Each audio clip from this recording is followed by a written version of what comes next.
We're talking about whether or not conscious experience is in the brain.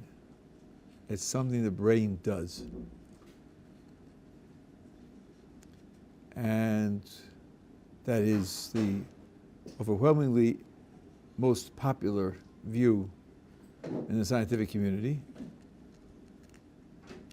If you ask for evidence that conscious experience is what the brain does, the answer you get is a correlation between what happens in conscious experience on the one hand, and what happens in the brain on the other hand. It's claimed that there is a strict correlation. When you have a toothache, that area of the brain lights up. And when you're thinking about Germany, that area of the brain lights up. And when you're afraid, that area of the brain lights up. There's a correlation between the qualities of conscious experience on the one hand and brain events on the other hand. And that's why the brain events are the conscious experience. Let me point it out that there's a big gap there, because the fact that A and B are correlated with one another does not imply that they're identical. They could just be two different things that are correlated with one another, like lightning and thunder are correlated, like having bodily hair and giving birth to live young are correlated, and they're certainly not the same thing. There's got to be more to say to go from qualities of experience are correlated with brain events to qualities of experience are brain events. Just being correlated doesn't get you there. So we said that in science you have two ways of doing that. Sometimes that is done actually.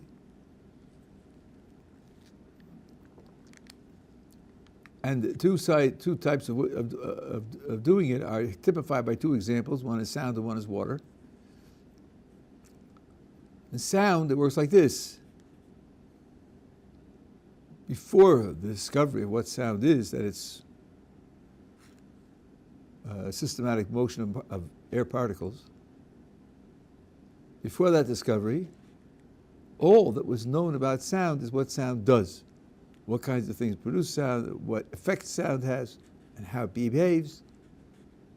And the concept of sound at that time was sound is whatever does all of that. If that's the concept of sound, like Thomas Nagel says, there's a hole in it. The concept, it's whatever, meaning I don't know what it is. It's whatever does all this stuff. If you find something that does all this stuff, it's fair to say you've discovered what sound is. It's not infallible, it's tricky, there are all sorts of conditions, but it's a fair move. It's a reasonable move. Because the concept of sound starts off being the concept of whatever does all this stuff. It's called a functional definition. Then it becomes like water, where the concept of water is not like that at all. Water is not whatever happens to do all that stuff. Water is what I have in my cup. Thank you. Not a mystery what water is. It's not a whatever they'll discover. I know it. I've got samples of water. So when you say water is H2O, you have to say more than that. Number one, water does certain functions that we know. If you want to tell me that water is H2O, it better be that H2O does the things that water does. That's true. But in addition, I have to have reason to think that what's in my cup is H2O, because I have actual samples of water, not just whatever happens to do. So there are two different ways, and of course it's done in science. It's done in a successful way. So there are two different ways that science identifies what a thing is, makes an identification, not just a correlation, one for sound and one for water. There may be others that I'm not aware of or not dealing with, but there's certainly those two. The first question we need to ask is, if we're going to try to do this for conscious experience on the brain, which one should we imitate? Which one is conscious experience like? Is conscious experience like conscious experience like sound, or is conscious experience like water? Now, I think the answer is obvious. It's so obvious that it'd be hard for me to argue for it. obvious that conscious experience is like water and not like sound. If I ask you to explain what conscious experience is, you don't say, conscious experience is whatever does these functions. You say conscious experience is like toothache and like worry and like joy and like thinking of Germany. You give examples. Because we all have conscious experiences. We know that. You can't do that with sound because we don't know what it is. Sound is only whatever does all this stuff, whatever it turns out to be. So conscious experience is like water. It's not like sound. And if conscious experience is like water, then in order to argue that conscious experience is what goes on in the brain, you have two jobs. First of all, whatever functions conscious experience has, you better make sure that the brain does them. But you also need to have independently some reason to think that my toothache is something going on in the brain. And I said roughly yesterday that with respect to function, a case could be made that the nervous system, including the brain, plays the role of the functionality of conscious experience. I say a case could be made. I don't say it's right. I don't say it's conclusive, but a case could be made, a reasonable case could be made. But when you ask what kind of case could be made that my toothache or my sensation of blue or my worry or my joy or my thought of Germany, that those things are built out of neurons. That's their structure, their neuron stuff. That's something for which we have no reason to believe whatsoever. Absolutely no reason to believe that my experience of blue or worry or thinking of Germany is made out of neurons, nor do I have any reason to think that when I go into the brain and look at the neurons, I'm going to see blue experience. Not something correlated with the blue experience. Not something that when it lights up, the guy says I'm seeing blue. No, that's just correlation. I got to see the blue experience in the brain. To date, there's absolutely no hope for either way. Starting with the experience and getting to neurons, or starting with the neurons and getting to experience, it's just blank. If that's the case, so far anyway, science cannot provide adequate reason for thinking that conscious experience is in the brain. It may be, but they don't have adequate reason for saying it. The conviction of the vast majority of the scientific world that it is so is either bluster or just misunderstanding. They've mistaken correlation for identity. They don't realize that correlation does not prove identity. It just doesn't. So that means that at the very best, for the materialist, he has only a possibility, not something that's settled. And the materialist wants to complain against free will. That's the context of our whole discussion. And complaining against the concept of free will on the grounds that the whole of the human being is just what the body does, and the body is a machine, and machines don't have free will. He's got to account for consciousness, and so far he can't do that. And I mentioned that Christian Koch and David Chalmers made a bet 25 years ago that in those 25 years they would discover how the brain produces consciousness, which is neutral in this issue, can produce it inside or outside, but what parts of the brain produce what consciousness and how do they do it? Koch said they will discover it, and Chalmers said they will not discover it, and Koch had to agree that Chalmers won the bet. They have not discovered it. In fact, there are two leading theories as to how the brain is supposed to produce consciousness, and both of them are wrong. The latest experiments show that both of them are wrong. They do not fit the facts. So we do not have any consistent picture of how the brain produces consciousness. Now, there was an older terminology, which I think is very useful, something called the NCC, which is the neural correlate of consciousness. That's really what they're looking for. They're looking for the neural correlate for this type of consciousness or that type of consciousness. They want to find which neuron firings correlate with that. Even if they found that, it wouldn't close the door because we'd have to have an extra argument to show that they're identical. But they haven't found that. That's what I told you. When they say that they have these correlations, it's greatly exaggerated. I mean, they don't have these correlations. They don't even have a correlation for memory. So that's the present state of play. Now, I want to go on to consider what the alternative is, what our alternative is, and whether there couldn't be a terrific objection against it. When I went to graduate school, our alternative was just dismissed without any hesitation because it faced an obstacle which was thought to be absolutely insuperable. Let's see what our alternative is. Our alternative is that consciousness isn't in the brain. It isn't. I'm leaving aside the non-reductionist two-aspect theory. I'm leaving that aside for those who know what I'm talking about. Dual aspect theory, I'm not doing that. There's something in which consciousness inheres. There's some entity where the consciousness takes place, and it's not the brain. And the consciousness and the brain interact. Yes, there's a correlation because they're set up in an interactive mode. So what happens in the brain affects what you experience. And by the way, what you experience affects the brain also. It's a two-way street. There's a book called Emotional Intelligence by a fellow named Gottleib. And there he talks about, as everyone knows, that there are chemical imbalances in the brain which are correlated with certain types of psychological conditions. And there are, on some occasions, the ability to change the chemicals in the brain, and then the psychological condition changes, which is a wonderful thing. But Gottleib puts it in a footnote there, by the way, certain types of therapy for these conditions, talking to people changes the chemicals in the brain. So it's not a one-way street. It's not the chemicals cause the experience. Chemicals can affect experience, and experience can affect chemicals. It's a two-way street.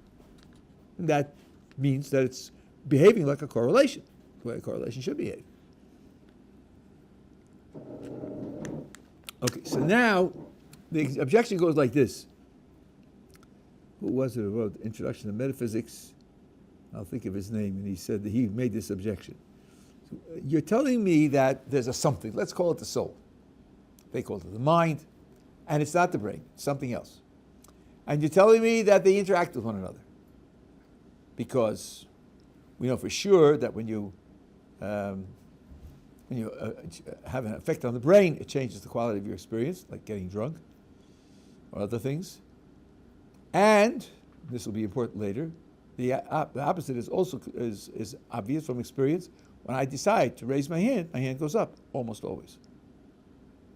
So there are definitely links between them. That's the picture that we are presenting. And the critic says, you're talking about a causal interaction between the brain, which is a hunk of matter, protoplasm, physical stuff, on the one hand, and this soul, which isn't physical. Isn't that a stretch? Isn't that a lot to swallow? Isn't that a lot to try to agree to? How could there be a causal interaction between something that's physical and something that isn't physical? Physical things have causal interactions with other physical things. One billiard ball hits another billiard ball. A magnet picks up a piece of metal. Salt dissolves in water. You're talking about a causal interaction between one thing that's physical and one thing that isn't physical? Isn't that, certainly surprising and difficult to understand and difficult to explain, and something which means that your position is really desperate. If you have to buy that, then you must be very desperate to have a position. Wouldn't the idea that experiences in the brain enable experiences to interact with everything else, because experiences will be physical just like everything else is physical? Doesn't that count very strongly in favor of saying that experience is in the brain? And that, as I tell you, that was considered to be a knockout. Dualism was not even something which you could consider. And when I was in graduate school, in the 1500s, a long time ago. Now, I thought of an answer to this, and I was very, very happy and encouraged when I saw that David Chalmers said it as well. He said it, I thought of it before he said it, but he didn't learn it from me. But if someone as great as David Chalmers said it, so then it certainly isn't something you can just dismiss. You're worried about how could it be that a soul, which is not physical, and something that is physical, could interact. One could cause something in the other. Really, you're worried about that. Tell me something. What do you know about causality? What's your understanding of causality? What's your theory of causality? Tell me exactly how you explain the causality of one billiard ball hitting another billiard ball. How does that work? Why does it work? What makes it work? The shade of David Hume now makes an entrance. David Hume has a famous critique of causality where he says that all we have, that we know, that we have evidence for, that we can justify with causality is things happen in regular sequences. They happen in patterns. That's all. Yes, some people say, look, there's the cause and the effect, and there's the causing, the making, the foreseeing between the cause and the effect. And Hume says, causing, making, and foreseeing are just fantasies. Because there's no way to discover them, no way to identify them. You see the cause, the stone hits the window. You see the effect, stone goes through window, grass breaks and falls on the floor. You see the cause, you see the effect, but that's all you see. And you call it cause and effect because it's regular, it happens over and over and over again. That's all you have. You have regularity. That's all you know about causation. Well, there are 16 different theories of causation, and they're all controversial, and none of them is very well understood, and they all are subject to objections. But if you take the Hume picture of causality, then there's no room for this complaint. You don't know how, why, what, where one billiard ball causes another billiard ball to move. You don't know that either. You just say it does so because you're used to it, especially according to Hume.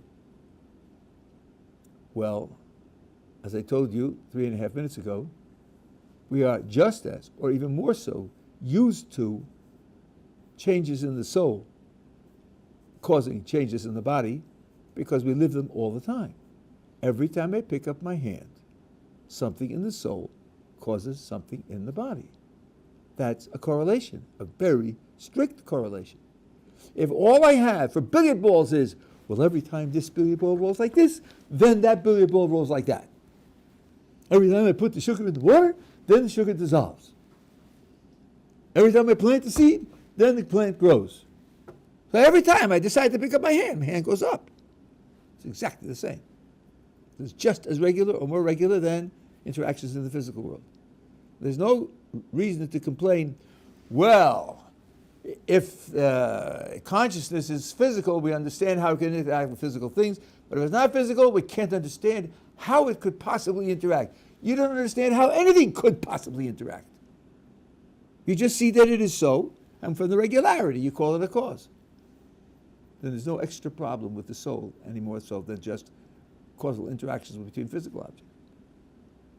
And that problem, I think, is not a genuine problem.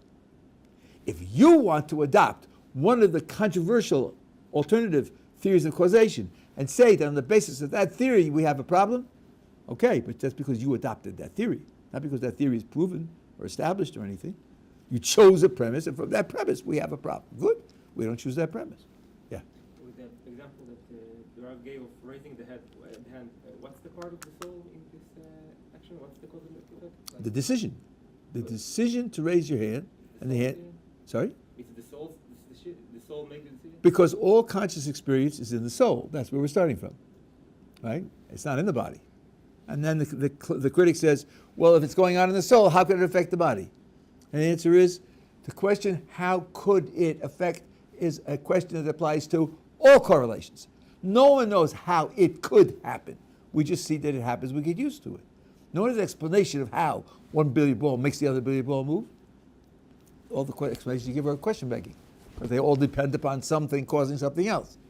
It's causes because it causes. And That's not. What's the part of the part of the brain in this sequence of raising the hand? Is it, No, here the point is not that. Well, okay, I mean, it's not necessary for the argument, but the part of the brain will be that the decision in the soul causes the brain to move, and then the brain, right?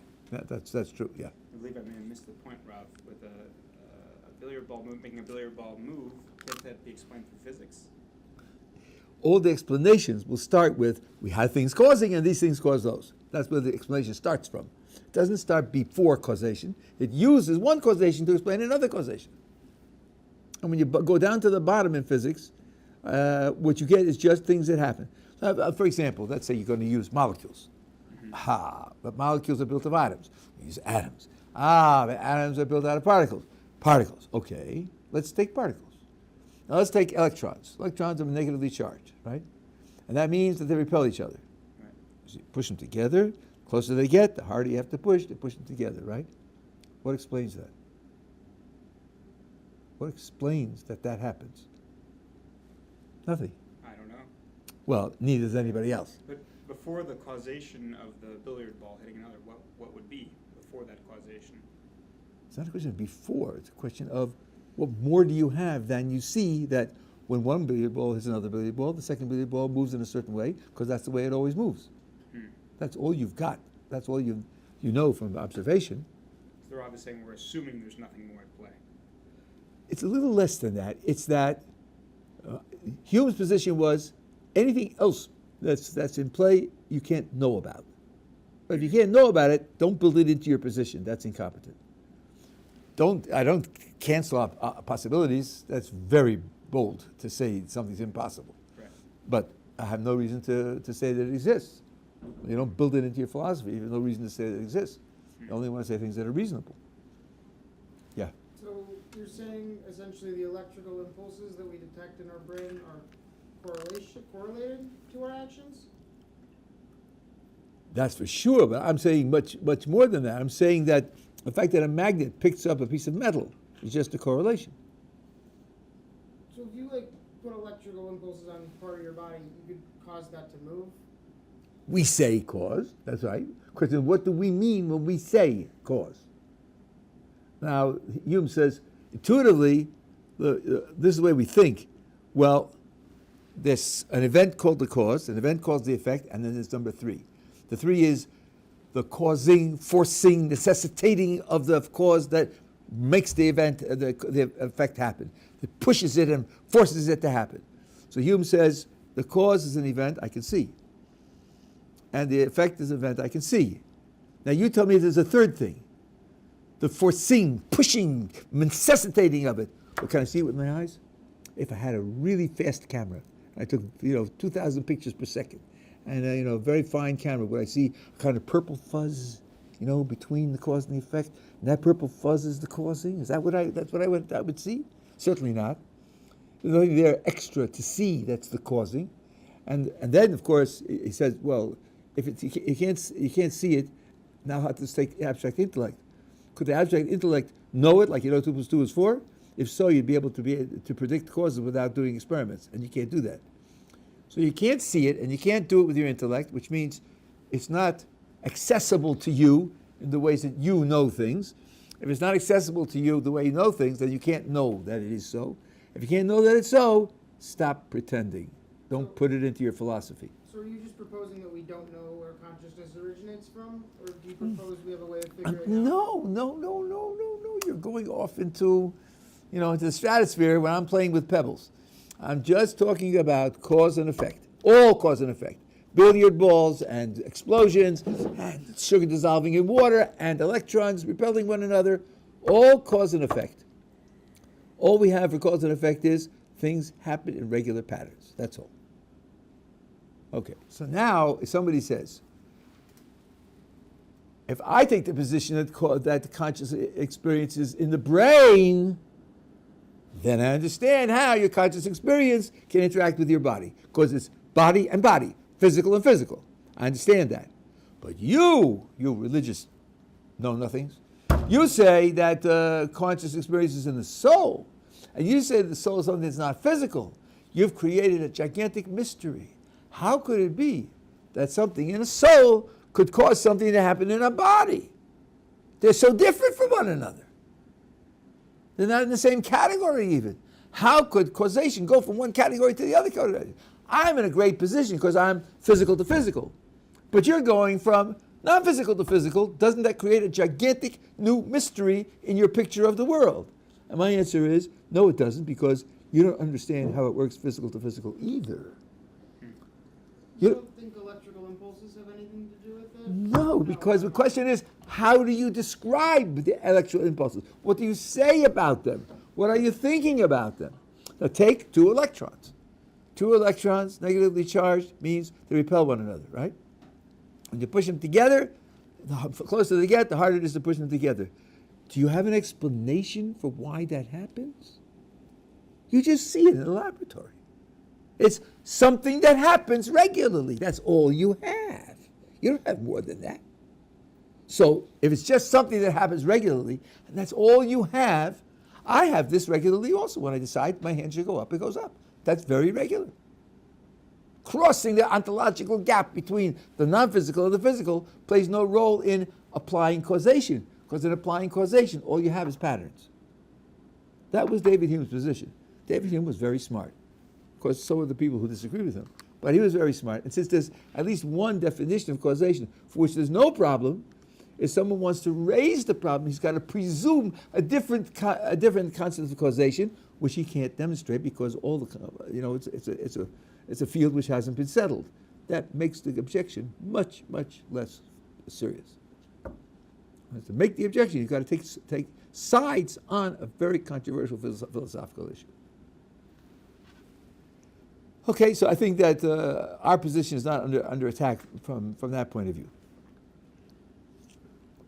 And I'm not going to go, Jaegwon Kim has done some very, very excellent work in this whole area. It's very technical work, double causation and so forth and so on. I'm not going to go into that. There's an illustration of the state of the art. I mentioned that about 8 years ago, Oxford University put out a volume called The Waning of Materialism. Waning means fading away, with 29 top-flight philosophers writing articles against materialism. And the two greatest critics of materialism, Thomas Nagel and David Chalmers, aren't there. So that makes it 31 at least. So anybody who thinks that it's settled and sealed, and like the whole scientific community, of course it's all in the brain, that's because they don't know the literature and they don't know the logic. And as often is the case, people who practice a discipline are not always well trained in the philosophy of the discipline. And therefore they can draw conclusions that go beyond their real expertise. Okay? Now, one last thing I want to say about this. There's a famous argument from Frank Jackson. Now, Frank Jackson made this argument and it became very popular, and then he himself rejected it. So there's Frank Jackson 1 and Frank Jackson 2. And I'm citing it because I believe the argument is correct. And this argument is about Mary, the gifted neurophysiologist. This is a fantasy, but it makes a point. The point is a little bit subtle, so I'll do my best. I'm sure that some people will be troubled by it, and then maybe after the weekend I'll go back over it again. You have to imagine that Mary is born and raised in a black, white, and gray environment. No hues, no colors, just black, white, and gray. Now she grows up in this environment, and of course they communicate to her through computers, all black, white, and gray. And she decides she wants to become a brain physiologist. And she does. Takes all the exams. And then she wants to study vision. How the brain operates vision. Of course, she starts with the retina and the other parts of the eye, and the optic nerve, and then the optic center, and processing. And she's got, of course, per impossible, we have a picture of how the whole brain works, which they'll tell you, if they're not up to date, is 86 billion neurons. But if they were up to date, they would tell you there's 86 billion glial cells, and they also processed. So it's 172 billion. But all right, she's got it all. She got it all mastered. She knows exactly what goes on in the brain, everything. Ask her any input to the visual senses, what will happen in the brain. She can tell you the whole story. Now we say, well, what if I ask her, well, if you see blue? Tell me the frequency, she says. I don't know what you mean by blue, but tell me the frequency, and I'll tell you. If that frequency light enters the eye, then this is what's going to happen in the eye. She knows it all in neutral scientific terms. She knows everything about the brain that has to do with vision. Okay, now, the great day comes. The door opens, and she exits the chamber, comes into our world, and she sees a red light. She looks at the red light. For the first time in her life, she experiences red.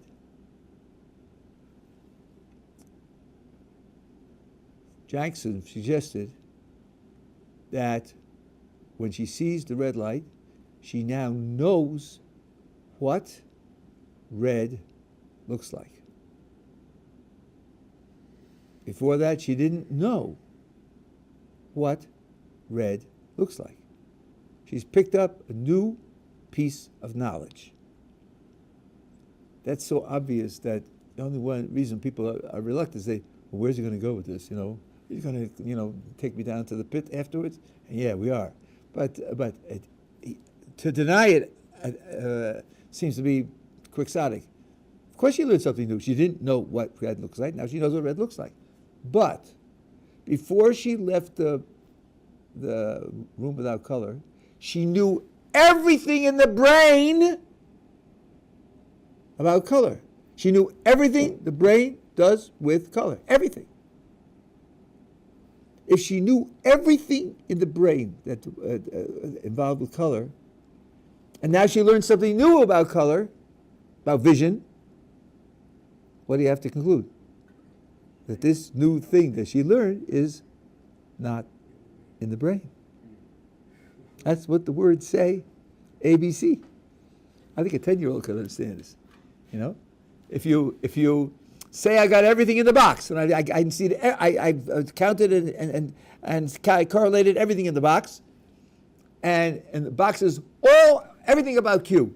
And then you go outside, you learn something about, you get a Q that wasn't in the box, then not everything about Q is in the box. It's like there's something outside that I got, which isn't in the box. This is, and the important thing is, and here's where people start like, oh, wait a second, it's only an experience. Yes, she has an experience, but we do learn things from experience, don't we? And one of the things we learn is what things are like. You taste sugar and you learn what sugar tastes like. And that's a fact about sugar. Sure, it's a fact about how sugar interacts with people. But the brain is supposed to contain all the interactions of vision with people. They're all supposed to be just in the brain. And she knows everything about the brain. And now she's learned something new. So this was his very simple argument that it's not going to be right to say that everything about vision is what goes on in the brain. But again, these are serious arguments. This and the argument of reduction that we talked about, going from correlation to identity. And if you don't have solutions to these problems, and there are others as well, if you don't have solutions to these problems, you cannot say we know that conscious experience is in the brain. You cannot say that. If you can't say that you know that, then you can't say that we know that the human being is just what the body does. And to go on to say, this is just the body is just physical. The physical operates by mechanical principles. Therefore, there can't be any free will because it's all mechanically structured. You just don't know that. And if you don't know that, that objection against free will is not a good objection. Yeah. Could we possibly say that the fact that Mary, having not ever seen red for herself and experienced what it looks like simply means that the original assumption that just because she knows how the brain will react to, red's particle frequency or whatever, the fact that she didn't experience it, so she doesn't know what that experience is like herself, perhaps means perhaps that is still something in the brain that she doesn't know. Maybe that's the assumption that's wrong. Maybe she doesn't know everything that's in the brain if she doesn't know that experience. But listen, we're not talking about a real experience, not a real person. We're talking now about a situation for which we want to draw a conclusion. It's a hypothetical situation. Right. You're certainly not going to say there's something built into the universe which says you can't know everything about the brain in the brain about vision, right? Until you have these experiences. The point is what you know about the brain is what you get from brain physiology. That's where it's supposed to be. These neurons go here, and these neurons go there, and they fire in certain, and they interact with the glial cells in certain ways. That's supposed to be the reality of vision. That's what vision is.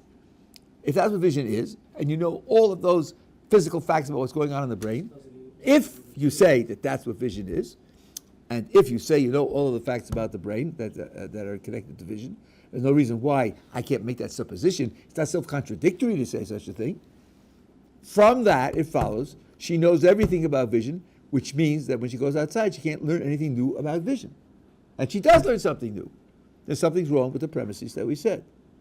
And there's no reason to say that she doesn't know everything about the brain. That would mean you can't suppose that somebody knows everything about the brain. Why can't you suppose that? Something about the brain that can't possibly know everything? That doesn't seem to be a reasonable position. It must be that not all of vision is contained in the brain. That's the point that's being made.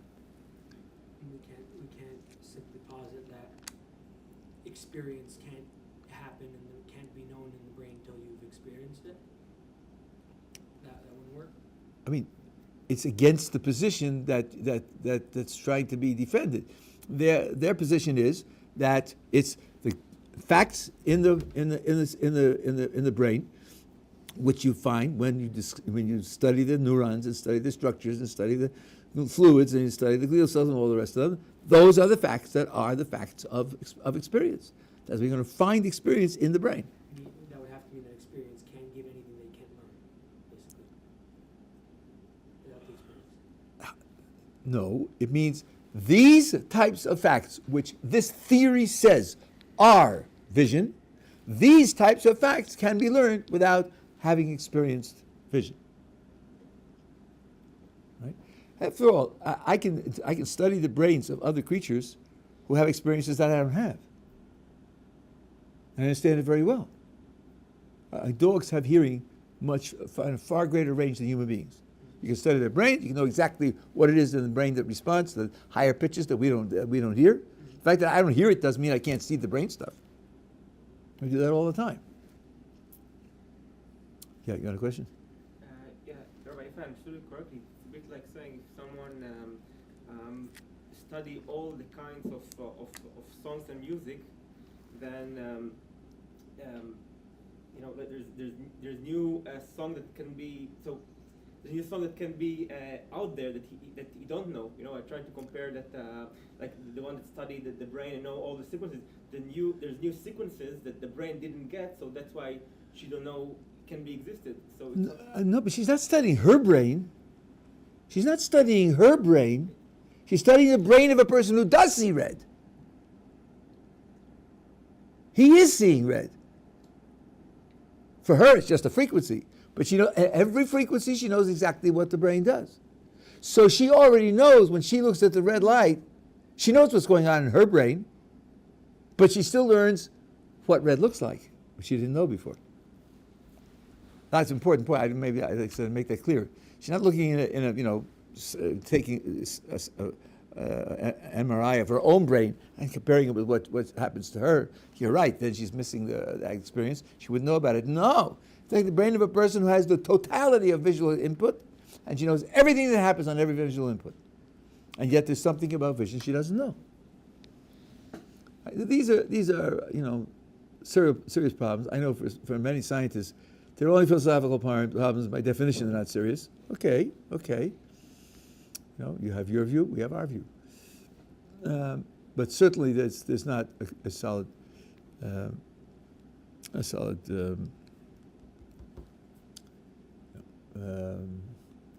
reason to think that the conscious experience takes place in the brain.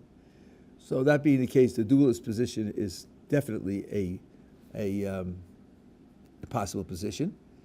And I'll just mention one more thing because it's interesting. We only have a few minutes. This problem of consciousness and how consciousness relates to the physical world is a gigantic problem in philosophy. Bertrand Russell had a thought, and Yeshivat Chalmers picked it up, and other people are working with it now. What do we think the problem is? Well, you have pebbles and sand and rain and magnets and so forth and so on. That seems to be as far away from experience as you could possibly get. Nothing like experience at all. There doesn't mean a subject there that's having an experience. There doesn't be any experiencing going on. It's just dead stuff, dead mechanical stuff. So Russell said, let's go all the way down to the bottom. The world's supposed to be made of particles. What do we know about the particles? What are the basic qualities of the elementary particles? If you look at it carefully, you see everything we know is what they do. All the descriptions are descriptions of things that they do. You have no descriptions of what they are, just what they do. So let's take an electron. Right? Electron is positively charged, push them together, the closer they get together, the harder it is to push them together. That's what happens when you push electrons together.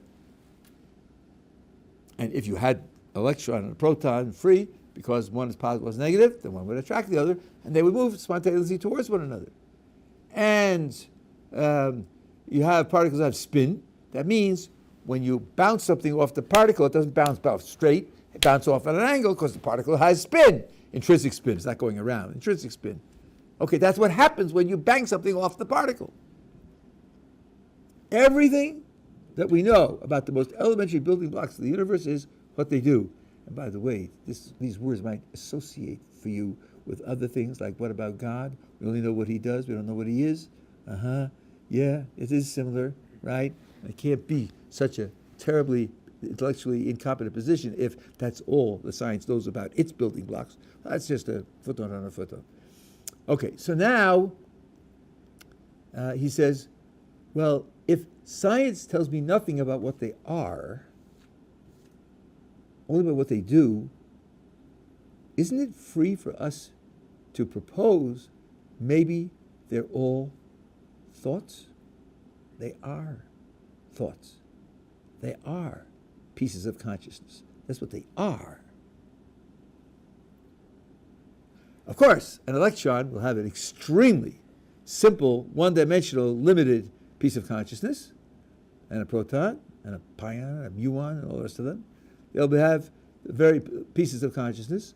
But if you build in consciousness at the bottom, then you don't have a gap between two realms, the pebbles and the panes, because something like panes are built in at the bottom of the pebbles. Now, you have individual particles. You have several trillion cells. You have quadrillions and quintillions of particles. A lot of particles could give rise to a lot of consciousness. It depends on how they interact, how they reinforce one another. This is called panpsychism. The psyche is everywhere. Consciousness is everywhere because it's the nature of the ultimate building blocks of the universe. So this is another, it's like a programmatic position, which would be a way to solve the problem or at least work on the problem without this gigantic ontological gap between the two of them. And some people have tried to take this seriously, tried to point out what we could do to develop it. It's not ruled out. It's not ruled out. That would mean that consciousness is an equally, more maybe superior, building block of the universe. What you call physical isn't what you call physical. The things that you use the word physical for don't have the qualities that you mean when you say physical. Because when you say physical, you mean just hard and heavy and magnetized. But that's not true. There's also pain and blue and itch and Germany and things like that. They're also just as fundamental or more fundamental because that's what the things are. So the things that you call physical should really be called psychophysical. And then psychology is not reducible to what you call physical. It's not purely mechanical. It has its own nature. If it has its own nature, then the problem of free will becomes vastly, vastly transformed. Free will now is something which trillions of particles, with their inherent conscious nature, bring about the possibility of operating. Certainly would have no thing that would operate the way you think a bulldozer operates. Yeah. And indeed, wouldn't this panpsychism. Panpsychism, wouldn't that indeed also explain perhaps our consciousness of ourselves in space with our eyes closed? Yeah, because very well could. You know, it's a program which eliminates one gigantic barrier. Now, there's a lot of work to be done, but it eliminates that gigantic barrier. That's a gigantic step forward. Which barrier? Sorry? The barrier that you're dealing with things from two different realms, and we can't imagine how they can relate to one another. So that's another thing which opens up the possibilities and says that anybody who thinks that you're just a VCR, quit putting on airs and thinking you're something special, he's just expressing his prejudices. He's not telling you something which science or philosophy regards as settled and understood and known to be true. Okay. We'll pick up free will tomorrow, next week. Yeah. The materialism, about the previous point, that the discussion between the cause and effect of the soul and the body. So were those materials were satisfied with the proof of a soul? And maybe The proof of what? Of a soul. But if they're materialists, so No, I understand. There's not a proof here. It's a defense against an objection. This is not a positive reason to believe. It's a defense against an objection. I think his name was Robert Wolff, if I'm not mistaken, who wrote the Introduction to Metaphysics. And he said there, causal interaction is impossible, therefore we don't deal with souls. We're responding to that. That's not a good reason to say soul, to rule souls out. That doesn't mean souls do exist. but if they have some argument with the soul, so they are okay with having the soul in the discussion. I mean from the material side, or I don't understand what you're saying. Because if they're materialists, so they need to be persuaded that there is a soul to argue whether there is or is not causation between the soul and the material part. No. I mean, the logic is they don't believe in souls, and they have a good reason for not believing in souls. The reason is, if you believe in a soul, you have to say there's causal interaction between physical and non-physical, and that's ridiculous. That's their argument against the opposition. Right? And they may have 17 other arguments against the soul. But this is one argument that they use. I'm responding to that argument, and I'm saying that's not a good argument. And since that's what I heard in graduate school, so it has special relevance for me. Okay.